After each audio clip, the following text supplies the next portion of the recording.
you just inherited a house, there's a 73% chance you're about to make a mistake that could cost you $15,000 to $50,000.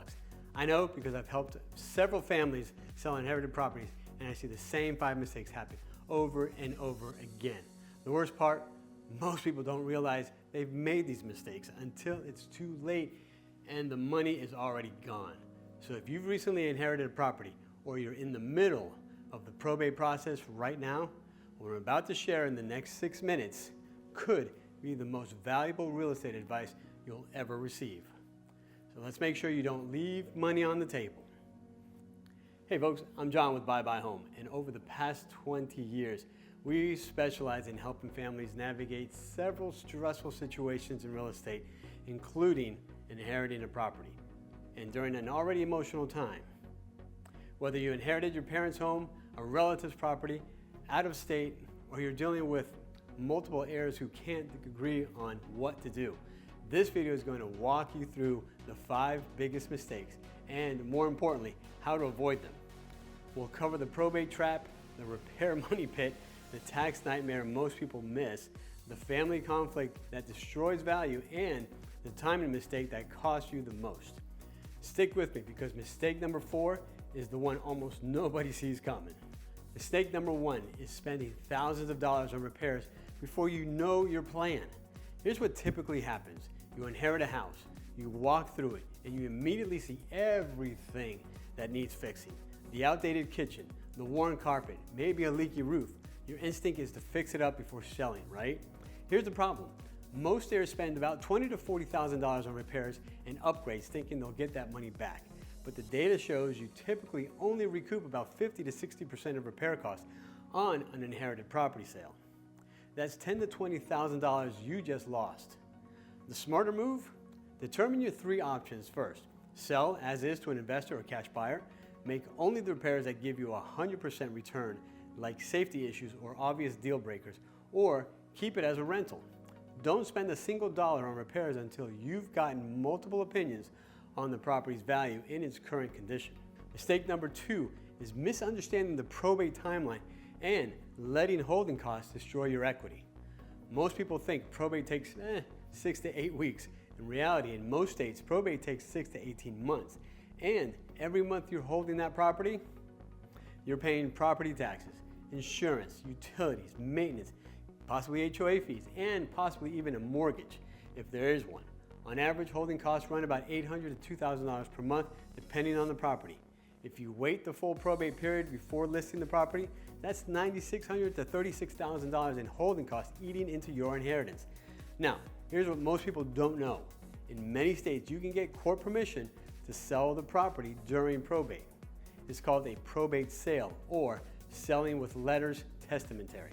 An experienced probate attorney or a company like ours that specializes in probate properties can help you navigate this and potentially save you tens of thousands of dollars in holding costs. Don't just assume you have to wait until probate closes. Ask the question early. Mistake number 3, and this is huge, is not understanding the step up in basis tax advantage and how timing affects it. When you inherit your property, the IRS gives you an incredible gift called a step up in basis. Essentially, the property's value is reset to its fair market value on the date of the owner's death, not what they originally paid for it. Let me give you an example. Say your mom bought the house in 1990 for about $80,000, and when she passed, it was worth $300,000. If she had sold it, she'd pay capital gains tax on $220,000 in profit. But you inherited, so your basis, your starting point for tax purposes, is now $300,000. If you sell it for $300,000, you owe 0 capital gains tax. Here's a mistake: if you hold on to the property for years and it appreciates to $350,000, now you owe capital gains tax on that $50,000 gain, unless you're keeping it as a rental for income. Selling relatively soon after inheritance usually gives you the best tax advantage. Now, talk to a CPA about your specific situation, but don't let this tax benefit slip away because you delayed making a decision. Remember, I'm not a CPA or an attorney. Mistake number 4 is the one that causes the most financial damage: letting family disagreements paralyze your decision making.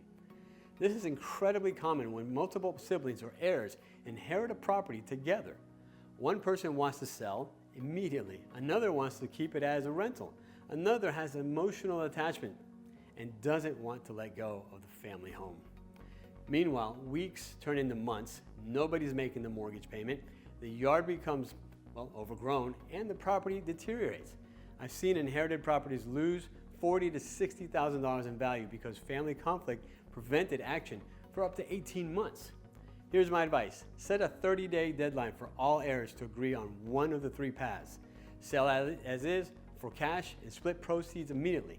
One heir buys out the others, or convert to rental with a formal LLC and property management. If you can't reach consensus in 30 days, the default should be selling to a cash buyer as a fair as-is price and moving on. Protecting family relationships is priceless, but letting the property deteriorate while you argue helps nobody. Sometimes the fastest, cleanest solution is the best one for everyone involved.